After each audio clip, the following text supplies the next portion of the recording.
السلام علیکم ورحمۃ اللہ۔ امید کرتا ہوں کہ سب دوست جو ہیں وہ خیریت سے ہوں گے۔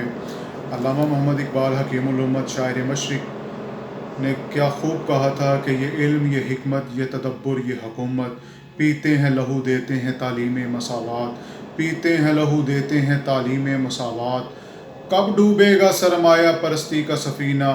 دنیا ہے تیری منتظر روز مقافات۔ تو آج میں یہ عرض کرنا چاہتا ہوں کہ اسرائیلی جارحیت جو ہے فلسطین کے نہتے مسلمانوں پر، بچوں پر، عورتوں پر آج کئی روز گزر گئے ہیں۔ کہاں ہیں کہ دنیا کے ٹھیکیدار، کہاں ہیں چیمپئن مساوات کے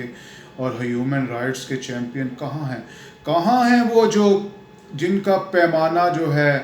وہ یوکرائن کے لیے اور ہے اور فلسطین کے لیے اور ہے، جو دنیا کو جو مطلب ان کی کیا اس کو کہتے ہیں کہ دیکھنے کا جو زاویہ ہے وہ یوکرائن کو دیکھنے کا زاویہ جدا ہے اور فلسطین کو دیکھنے کا زاویہ جدا ہے۔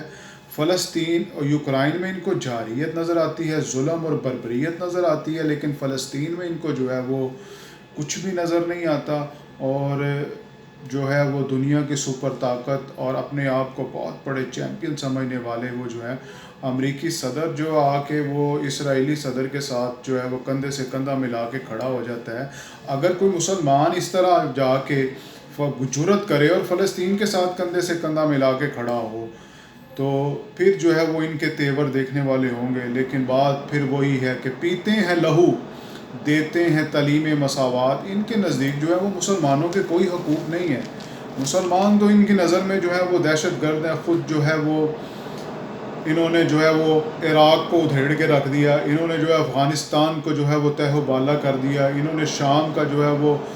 ستیہ ناش کر دیا، انہوں نے مصر کا جو ہے وہ بیڑا غرق کر دیا، انہوں نے آج جو ہے وہ فلسطین کے بچوں پر جو ہے وہ ظلم اور بربریت کے پہاڑ توڑ رہے ہیں، لیکن پھر بھی جو ہے وہ دہشت گرد مسلمان ہیں۔